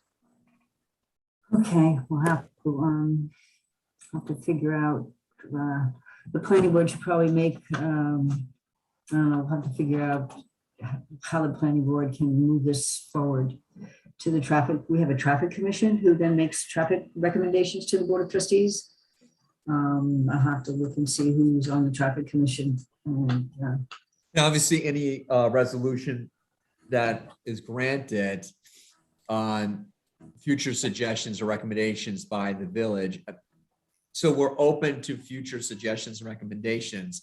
I guess my point is to have to go to the traffic committee now would really put us in a bad situation. No, I understand. I'm talking about. Okay. We're talking about more longer term. Which I agree. We all can agree on that's, this. We all can agree to that. Safety is paramount. Some of us are old enough to remember a dear friend whose daughter was struck by a car crossing On Palmer Avenue. Yep. on Palmer Avenue. So as we channel him, since he was the chairperson of the planning board for many years, and an honored member of the land use boards, as we do this, we think of. So, I agree with you. I hear you. yeah. Good friend of ours. Yeah. Okay.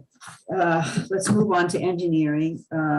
We have an updated memo from Keller Sessions dated December 3rd that I hope you have seen. Yes, Ralph Perigine from BTS Providence. Ralph, just before you jump in there, Madam Chair, if we can, with regards to traffic, other than what we discussed, is there anything that we on our end need to provide you that, or I know there's some questions going forward, but is there anything that Brian hasn't provided tonight that you would want to see in the immediate future to assist? Well, I think that the question came up, has anybody spoken to anybody over at the school to see if they'd be amenable to deliveries or something? Well, I'll say this, Chair, that I personally tried to deliver lunch to my son recently, and they wouldn't even let me on campus because of Well, COVID you look provisions. kind of, suspicious. Hey, that lunchbox, that, but Well, listen, it was. I mean, we're not excellent talking, for me. I mean, we're maybe not talking about somebody entering the building, but, something outside where the kids could come out and pick up, if they're ordering on an app and prepaying and just picking up, right? Isn't that how this all works? There could be some place outside the school building where they could come outside to a vehicle, they have their, confirmation number, however you work that, and pick up on that side of the street as opposed to crossing over and entering the restaurant.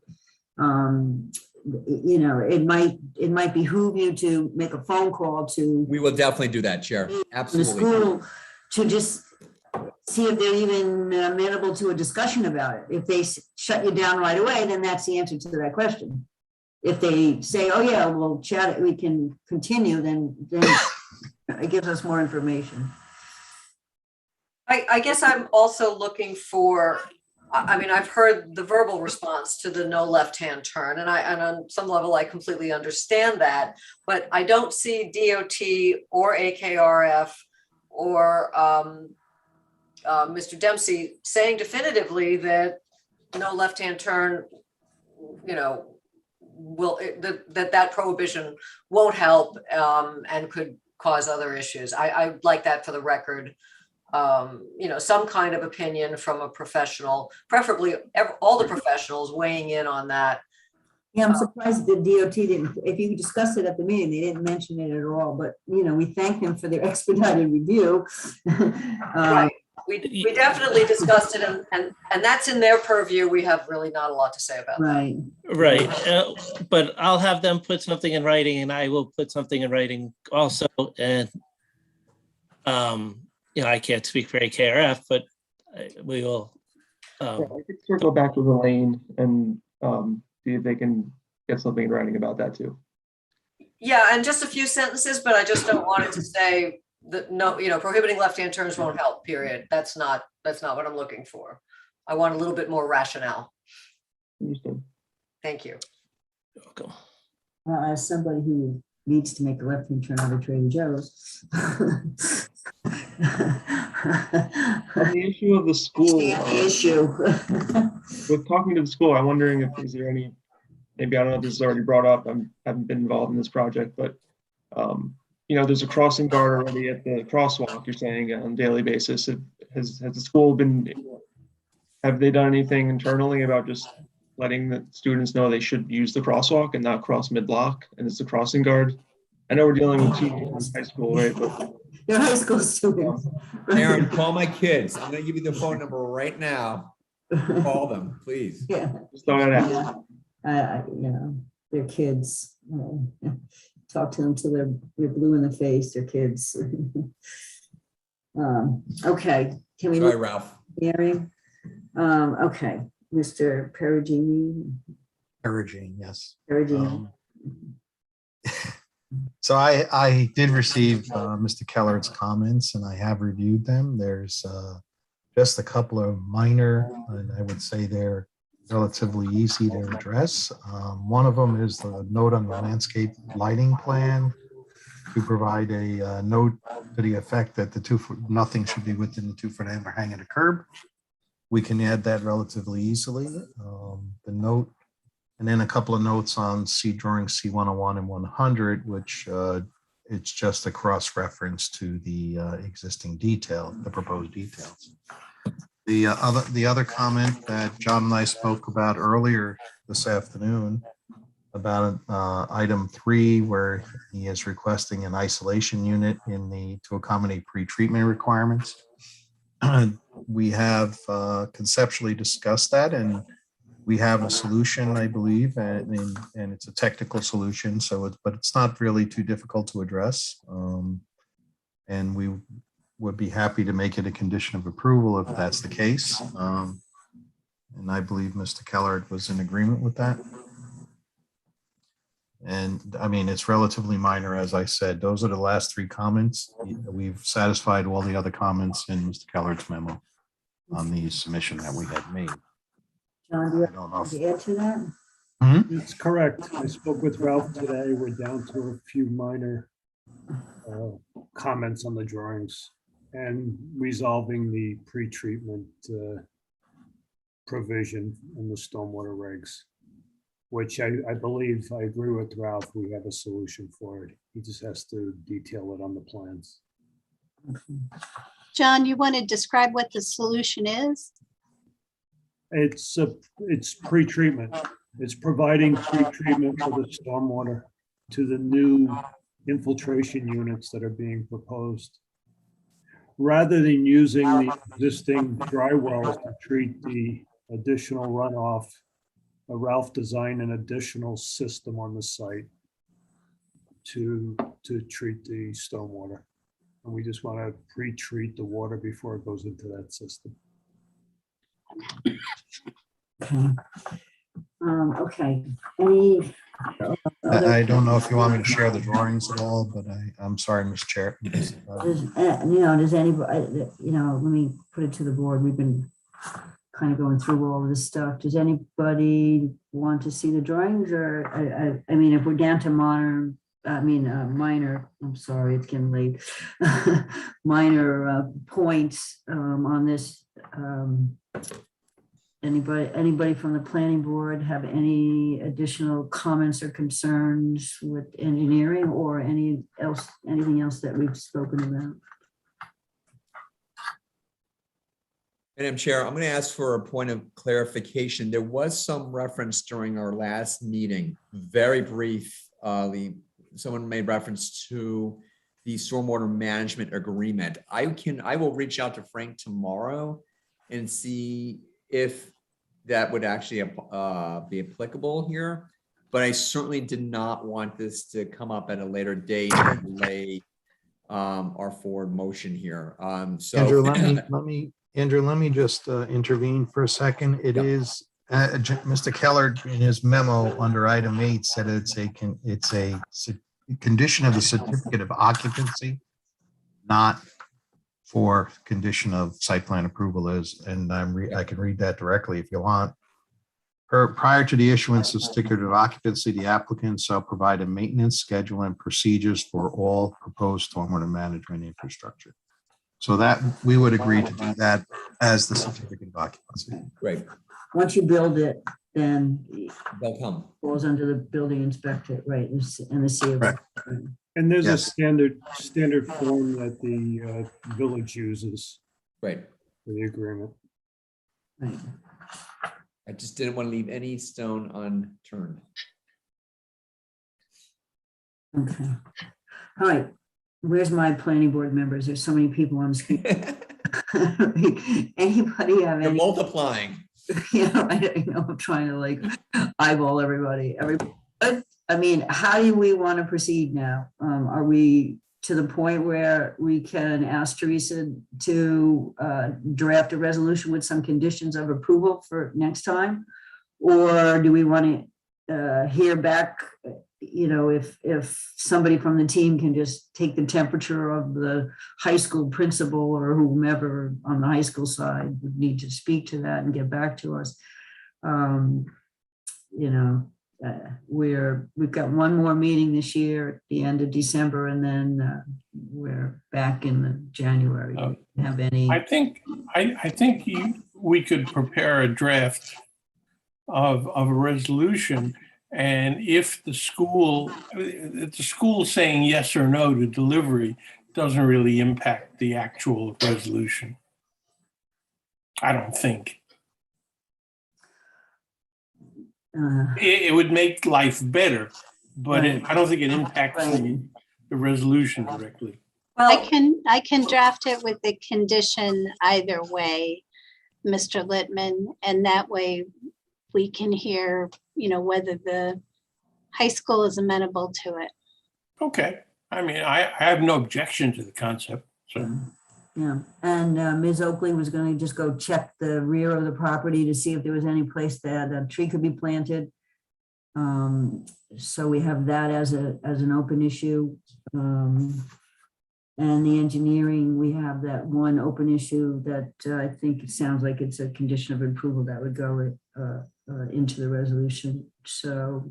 Well, I'm only a little concerned going back to the pedestrian situation, which I will beat as a dead horse forever. So yes, I mean, I think that's a good plan for speaking to the school to find out what they will or won't allow. That's excellent.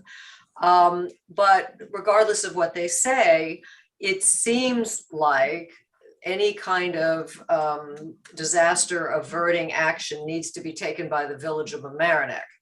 And I don't know how we get this on the agenda for the traffic commission, the board of trustees, the police chief. I've never seen this before, where really the bulk of the safety measures are the responsibility of the municipality. So how do we get that coordinated? Because I can see this slipping through, our fingers in terms of making any kind of meaningful safety changes. Well, the planning board can reach out to the chair. Yes, I was just reappointed. To the traffic commission. I mean, let me. That's what I was going to suggest. Yeah, let me do some, I got to find out who the chairperson is. I mean, if it were the two previous ones who I knew personally very well, I could just pick up the phone. I don't have any idea who the traffic commission chair is right now. But I'm more than happy to reach out to that person and describe what's going on and what the issues are, and see if we can get it on their agenda. And then if the village code has to be changed with regards to the legality of the crossing at the driveway, they would be the ones who would start that process with the board of trustees with our, blessing. We could both work with the board of trustees, but this would take time. They meet once a month, I think, most months, as far as I know. I don't really follow their schedule. But it wouldn't, if we were gonna hold up this application for this, that could be quite a period of time. So let's, I would suggest that we move forward. keep a couple of balls in the air and see what happens. Is it helpful for you at all, Madam Chair, if the planning board took a vote to beg the traffic commission to move expeditiously on looking at this? I don't know if I mean, you could, but you know what?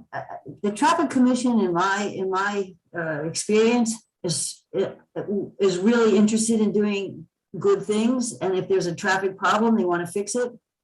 So I like I said, I don't know who's on the traffic commission right now, so I'd have to look out who's on it. But by nature, it tends to be people who are very concerned. They put up crosswalks and whatnot near the elementary schools in Mamaroneck and things like that. I mean, stop signs for the traffic like on Barry Avenue where there is no crossing guard and things like that. So they seem to be very, what's the word I'm looking, proactive about traffic issues, especially related to schools. But if we need something, we can do it at the next meeting. Let me take their temperature. How's that?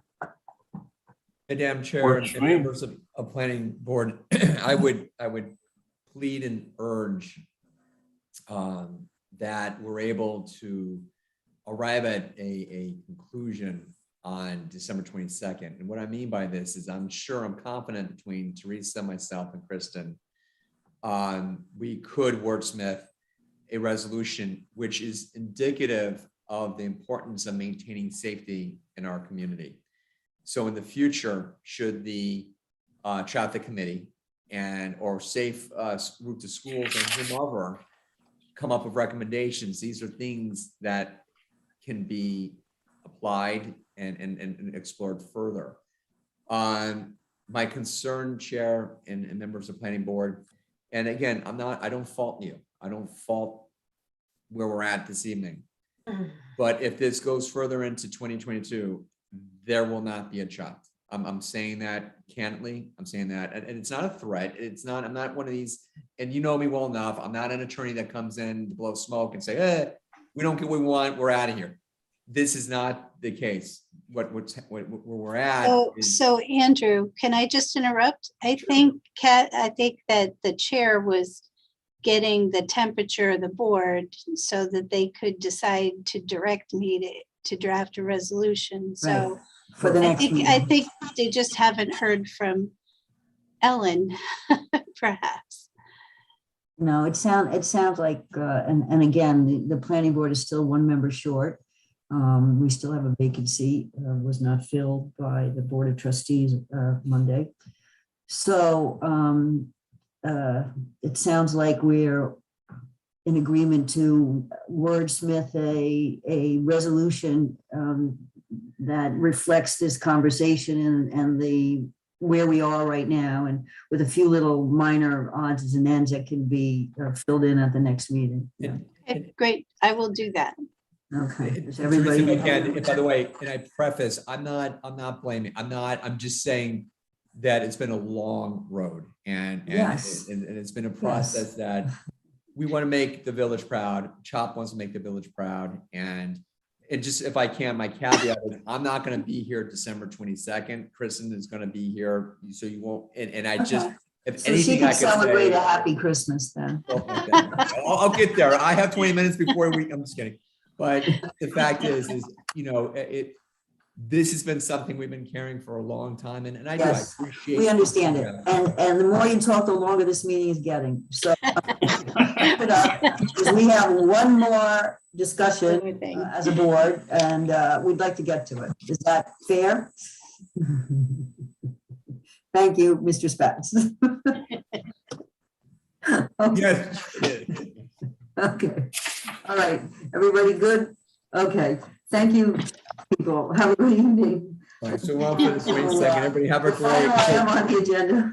We're done. Thank you. Yes. Thank you, everyone. Have a great holiday. Be safe. All right. Thank you. Okay. We have an administrative item on the agenda, and members of the planning board, you should have received a memo from Ashley earlier today with regard to 715 Mamaroneck Avenue. I hope you all saw it. Okay. Okay. As everyone knows, they've applied for a permit to tear down, demolish an office building on 715 Mamaroneck Avenue and put up a residential apartment building. We've declared this as an unlisted action under secret, and have requested additional information from the applicant. The applicant has asked us for some more clarity with regards to what information we'd like to see from them. Ashley came up with a list now of 11 items. So I think that, I was a little concerned at this earlier process. Now, this isn't a official scoping session or anything. We haven't, decided how we're moving forward. We need this information to move forward. There may be other items that we consider besides this. I consider this an excellent start. This was just for the planning board then to just discuss and decide how we want to move forward. And I guess direct AKRF Ashley to, or I guess Teresa, since their attorney reached out to you to send them communication saying, well, yeah, here's a list. This is, I read this today. This was a pretty thorough list. First off is an analysis of consistency with the LWRP and the zoning code. And the comprehensive plan too. Oh, and yes, the comprehensive plan, can't forget that. And all of these are analysis of, so I'm not going to just repeat those two words, potential visual impacts, impact on natural resources, including trees, landscaping, tree replacement, and of course, the new code has to come in there. I'd actually like to add something to that list, if it's appropriate. That's the area with an aquifer. That's a natural resource. I think there should be some analysis of that aquifer. Okay. That also leaves us, it's a good segue to number 4, which is the potential flooding impacts to the building. Number 12, aquifer. Well, and I think under that one, wouldn't we add some kind of analysis from first responders? I think that, well, that would be part of the analysis of potential flooding impacts, wouldn't it? Well, I think they're talking about damage to people and property, flooding impacts, as opposed to emergency response to flooding. I see it as a chain of events. So it'd be including the emergency response. It would be an impact on emergency response services and their capacity to respond. Yes. Right? Yes. Well, and also, right, their capacity to respond not just to this building, but their overall capacity during a flood event, because lots of people are impacted, Right. But also what specifically happens to these folks. Right. And during Ida, people in the buildings in this region were left in place. They were not evacuated. They were told to stay in their apartments. Well, unless they have without a queue. electricity and without services, and hopefully they had enough food and what they needed to do that. Okay. All right. That's good. Let's do these one at a time. If anybody has anything to add to them, we will. Okay. So that was number 4. Number 5 is the potential for this project to increase flooding on adjacent and downstream properties. Anybody? 6, the stormwater management, obviously. 7, some alternatives for the layout, including a layout that reduces the proposed amount of impervious surface. 8, transportation, mobility, parking analysis, pedestrian, bicycle infrastructure, anticipated parking demand versus supply, traffic circulation, and site access. 9, impacts on the county sanitary sewer system. 10, consideration of green infrastructure and green building technologies. I do believe that's in the code. This must be in the commercial district. I think they have to have some green technology. What a lot of these buildings are putting on are green roofs, but they're also putting in, for the changeover to electric vehicles, they're putting in electricity. Charging stations. Right. The only problem here is that we can't put any infrastructure on the flood code in the lower floor because it'll flood. So if you're going to park your cars there, I don't know how, unless they put them in the ceilings high enough and bring A really long cord. a really long cord, right? That's going to be an issue. So how are they going to deal with the coming electrification of our vehicles? How are we all going to deal with that? That's what I'm trying to figure out. And then analysis of potential impacts to historic or archaeological resources. This is pretty much a thorough list of generic SEQA topics. What about overall waste disposal? I know we're talking about sanitary sewer system, but what about just trash and recycling? The impact on village services? I mean, incrementally, I don't know. Or how are they going to handle it so that, especially when it's in a floodplain? There has to be some place where, look what happens with the regatta, frankly, there's always like couches and things out at the curb as you go around the corner there. There has to be some way to deal with the waste.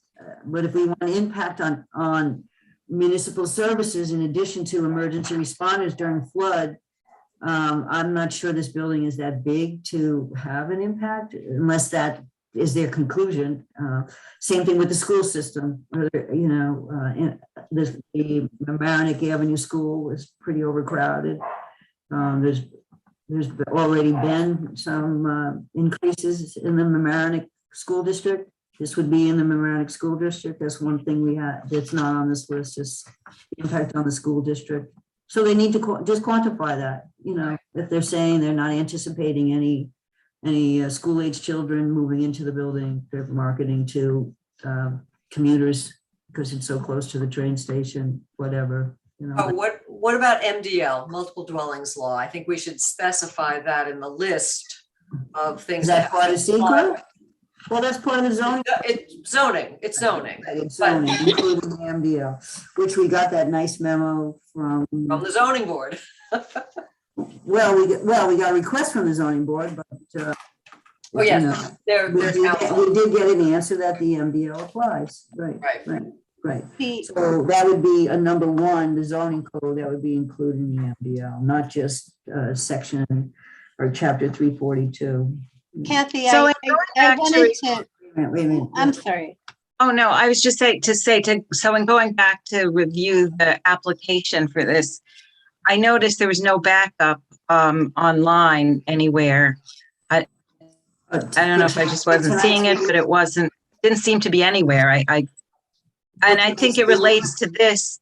I think it relates to the task underway because we want to look at the application and see what might be missing, whether all the processes have been completed, in order to even start our processes. But I don't see the paper, I don't see the application and the materials anywhere. I'm sorry, Ellen, they weren't there for tonight's meeting because we've gotten them previously for a previous meeting. They were available to the planning board previously. When this was on the agenda, I remember they were available. Right. So do you download those to your computer or do you access them online? I do, I've done both in the past, but I don't have those materials. So that just concerned me a bit in this exercise, and we're going to see what else we need. I'm not sure what we have, I wasn't able to review what we have on hand so far. So I was a little concerned about that. Yeah. Well, I think, frankly, we had very little with regards to SEQA, which is why we asked them for more information. And this is such a comprehensive list, at least in my opinion, although we may think of something later on. but there is a way that you can log on to the village's file management system, which is called Novus, and see all of the paperwork for this application, regardless of what it was received for. We didn't post it. One, this was a very late addition to the agenda. I didn't get it added till Monday or actually Tuesday. Right. But Brittany, can I ask you to just send Ellen the email on how to get into the Novus proper and Yes. Oh, no, I mean, when I click on the Novus, when I click on the agenda item on the agenda in Novus, usually all the documents come up for any of the applications. Yeah, that wasn't carried over. It was strictly this memo, so you'll have to go back to the previous right, you have to go items, back but to the I'll previous- find it for you. You have Okay. to go back to the previous meeting, or we have through a different way. Novus is the repository of every digital document for everything. Yep. Mamaroneck. You don't go in through the agenda, you go in as if you're logging onto Novus with a password. And Oh, I see. and we have the planning password, so you could go in. The problem with that is it's everything. Right, so you either have to go to a previous meeting or download it to your computer, which is what I do, for each meeting. So now I have a file in my computer for this particular, and I have everything that we've received. When we finish with an application, I archive it, and then after a while I delete it. Yeah. Right. So I guess the only thing I really need to know is what was the previous date, and then I could maybe find it that way. Hold on. I do have, they came on September 24th. Okay. Okay, that was the first time they came, yeah. And I There guess, said, we asked about emergency management and traffic, emergency management meeting, how are they going to get people out of the building, or how they're going to handle that and stuff like that. Teresa, so how is this information going to be communicated to the applicants, since there doesn't seem to be anybody here tonight? It'd be a memo, or? Yeah, I wanted to say a couple of things. I wanted to let you know that I did let the applicant know that that we were going to be having this discussion, and if they wanted to listen in, to feel free to do so, of course. I also said that there would be a memo that goes, I'm sure we'll just have Ashley add these items to her list. Or I'm sorry, Aaron will work with Ashley. I'm taking notes. Yeah, no, I have a couple of questions, but I'll let you finish. Go ahead. Okay, and the other thing I wanted to tell you is, it's my understanding that the Zoning Board of Appeals, as an involved agency, is going to be giving the planning board seeker comments as well. I've heard that from my colleague who appears on behalf of the Zoning Board of Appeals. So I just want to stress that this list that you're coming up with today can be added to at any point. It's not the end all and be all, but it will at least give the applicant something to get started with.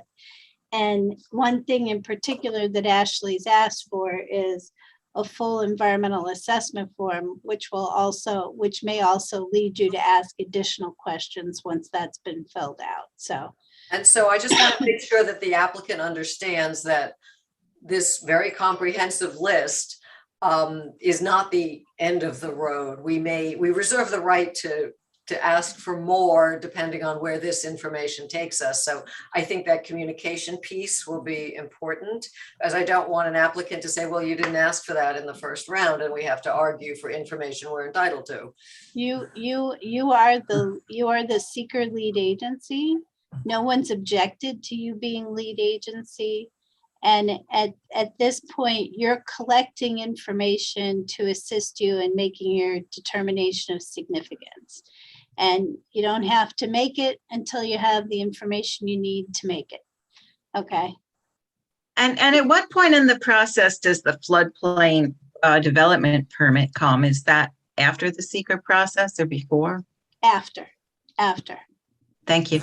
The permit for development in the floodplain is a building inspector permit, not a planning board permit. That's right. The information that's on that piece of paper is information that we will have and we will be reviewing in our secret process, but that actual piece of paper is not a planning board requirement. It's a piece of paper that goes to the building inspector. That's why it was not in there. Okay. Thank you. Oh, so I guess we need HCCMC input as well. It's entirely up to the involved agency whether they want to provide seeker input. That's up to them. I mean, they may want to wait until we, make a determination of significance. But they know what's going on. They know this application is out. Yes. Yes, We sent them, we sent them the notice of intent. Okay. Okay. I would just add that by asking them to provide the full form, which we're recommending to do, that could also bring up additional questions and items of concern, even if you have a public hearing, as part of, while seeker is still open, you could have additional scope items identified at that point too. So we can make it clear that this is not a final list at all. This is the beginning of a process. Correct. Nowhere near the. Just so I'm clear on some of the comments I've heard. For number 3, you asked for inclusion of the aquifer as well in the natural resources. Is that for withdrawal on the water or just impacts to it from pollution or otherwise? What was the specific request? All of the above. All of the above, and even the location of the aquifer. Maybe it's under the building, maybe it isn't. We don't know anything about this very large body of water. Right, that's a good question. Okay.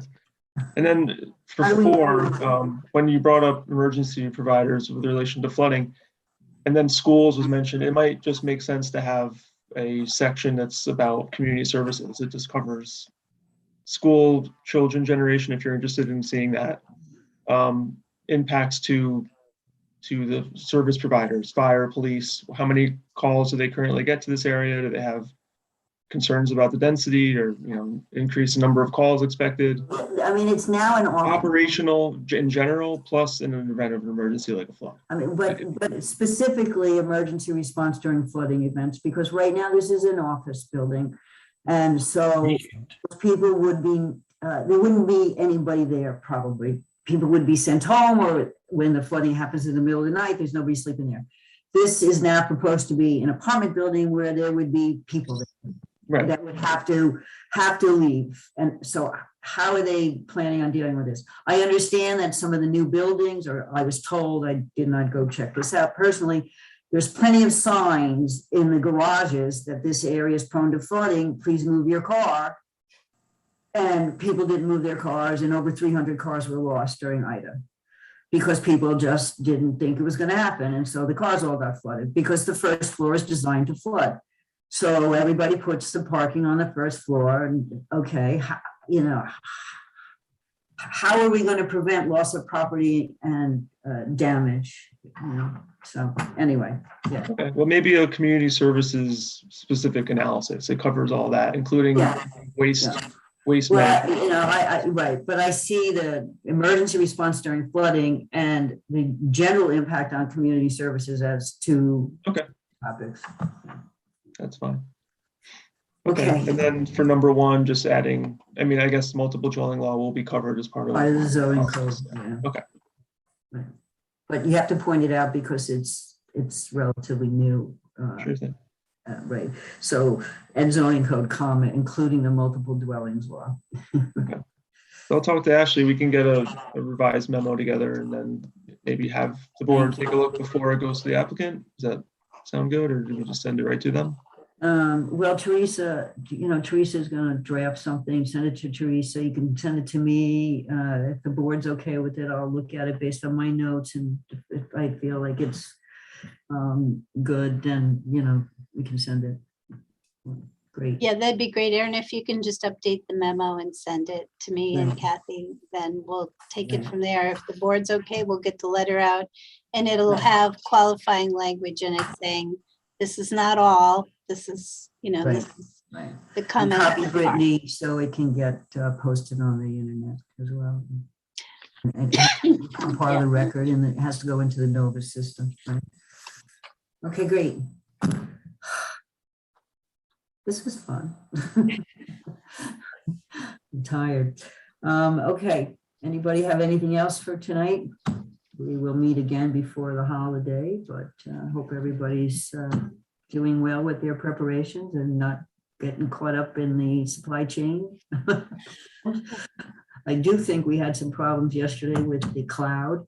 I was kicked off of a lot of sites and had to I guess I have cookies out there and they all got. They got eaten. They got eaten. I know, but when when you're at the gas station and you're trying to pay using your app and you don't remember your password. That happened to my husband. So he didn't get his 5 cents off a gallon. Anyway, all right, everybody, I need a motion to adjourn the meeting. So moved. A second. Second. That was second by Richard for the minutes. All in favor? Aye. Aye. All right, have a good night, everyone. All right. Good night. You Thank too. Thanks, Okay. Brittany, for coming Bye-bye. in. No problem. Thank you. All right, bye.